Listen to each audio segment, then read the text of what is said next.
Lionel Messi ও নেইমারের বন্ধুত্বের গল্প বেশ পুরনো। 2017 সালে সান্তোস ছেড়ে নেইমার বার্সেলোনায় যাওয়ার পর থেকে গভীর হতে থাকে দুজনের বন্ধুত্ব।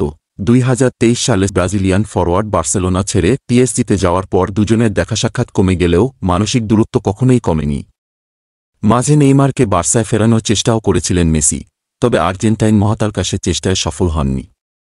পরে মেসি যখন ফ্রি এজেন্ট হিসেবে বার্সা ছাড়েন, তখন তাকে পিএসজিতে নেওয়ায় বড় ভূমিকা রাখেন নেইমারই।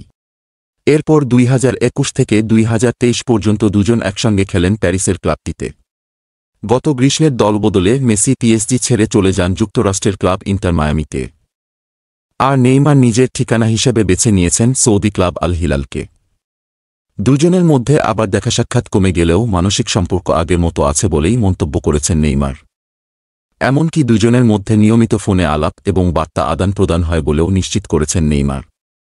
সম্প্রতি ব্যান্ড স্পোর্টসকে দেওয়া এক সাক্ষাৎকারে মেসিকে নিয়ে উচ্ছ্বাস প্রকাশ করে আল হিলাল তারকা বলেন, মেসি তার আদর্শ এবং বন্ধু। মেসির সঙ্গে সম্পর্ক নিয়ে নেইমার বলেছেন, আমরা একে অপরের চেয়ে অনেক দূরে আছি, কিন্তু আমাদের কথা হয়। আমরা প্রচুর কথা বলি। এমনকি গতকালও সে আমাকে একটি বার্তা পাঠিয়েছে। আমরা একে অন্যকে নিয়ে খুশি। এখানে শিরোপা জেতার পর সে আমাকে বার্তা পাঠিয়েছে। আমি তার সঙ্গে কথা বলেছি।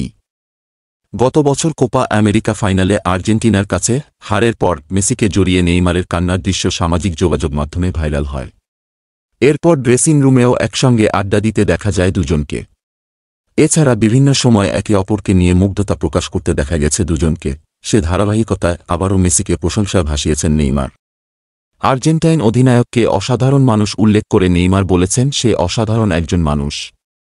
মেসি আমার জন্য দারুণ এক আয়না, অসাধারণ একজন আদর্শ। আদর্শের পাশাপাশি সে আমার বন্ধু। আমাদের প্রচুর আড্ডা হয়।